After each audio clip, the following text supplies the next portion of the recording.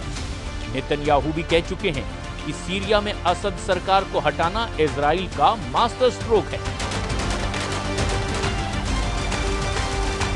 The historic events we witnessed today are a chain reaction to the pounding of Hamas, the decimation of Hezbollah, the targeting of Nasrallah, the blows we delivered to the Iran regime's axis of terror.